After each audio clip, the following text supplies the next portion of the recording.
नमस्कार, मी मेघा आपलं मिरॅक्युलस मेघा या चॅनलवरती खूप खूप स्वागत करते. तर आज मी बनवणार होते लोखंडी तव्यातलं काळं वांग. तर त्याच्यासाठी मी ही वांगी आधी काढून घेतली फ्रीजमधून आणि रूम टेम्परेचरला येण्यासाठी वरती काढून ठेवली. त्याच्यानंतर लोखंडी तवा घेतला आणि तो सुद्धा स्वच्छ असा धुवून घेतला.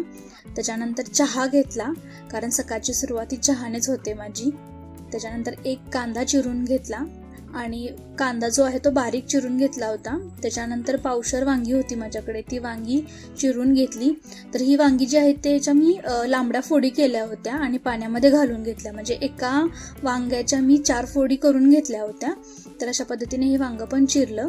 त्याच्यानंतर कोथिंबीर जी आहे ती माझ्याकडे आधीच निवडलेली होती, ती फक्त मी घेऊन थोडीशी बारीक चिरली.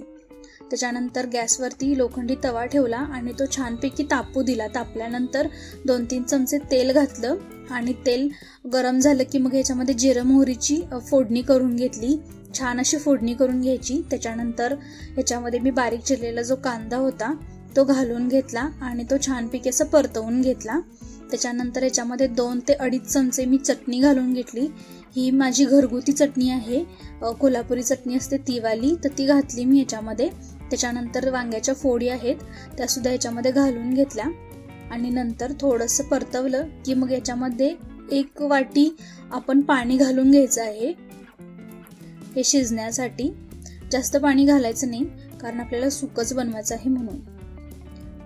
जेव्हा हे उकळी येईल ना याला, तर ह्याच्यामध्ये मग जे मीठ आहे ते घालून घेतलं. मीठ मी चवीपुरतं घातलेलं आहे.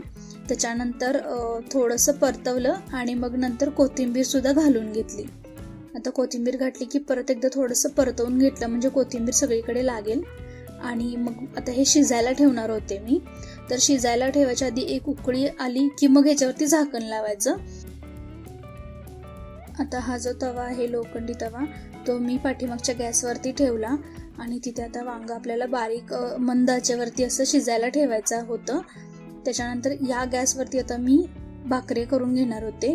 तर काळ्या तव्यातलं वांग आणि भाकरी असं कॉम्बिनेशन खूप छान लागतं, त्याच्यामुळे मी भाकरीच करणार होते. तर इथे मी आता भाकरी करून घेतीये. कधीही लोखंडी तवा वापरताना स्वच्छ असं धुवून घ्यायचा, म्हणजे त्याच्यावरती गंज वगैरे आला असेल तर जास्त दिवस तुम्ही जर नाही वापरलं तर त्याला गंज येतो, तर त्यामुळे धुवून घ्यायचा. आता हे वांग इथं आपलं शिजलेलं आहे. तर ह्याच्यामध्ये मी 2 चमचे कूट घालून घेतलं.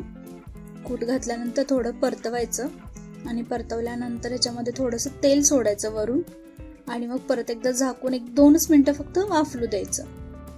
तर हे मी तेल सोडलेलं आहे. तेल सोडलं की खूप छान लागतं असं, म्हणजे थोडंसं त्याला कट आल्यासारखं वगैरे असं होतं आणि दिसायलाही छान होतं आणि चवीला पण छान लागतं. तर मी असं तेल सोडून घेतलं आणि 2 मिनटं मी इथं वाफलून घेणार होते आणि त्याच्यानंतर इथं भाकरी मी करायला लागले. तर माझ्या भाकऱ्या सुद्धा आता करून झालेल्या आहेत. तर अशा पद्धतीने आजचा माझा मेन्यू होता. गरमागरम भाकरी, काळं तव्यातलं काळं वांग आणि मस्त असं दही. तर हा मेन्यू कसा वाटला मला खाली कमेंटमध्ये नक्की सांगा. भेटूया पुढच्या व्लॉगमध्ये. तोपर्यंत बाय बाय. आणि लोखंडी तवा नक्की वापरा, त्याच्यामुळे आयर्न मिळतं. बाय.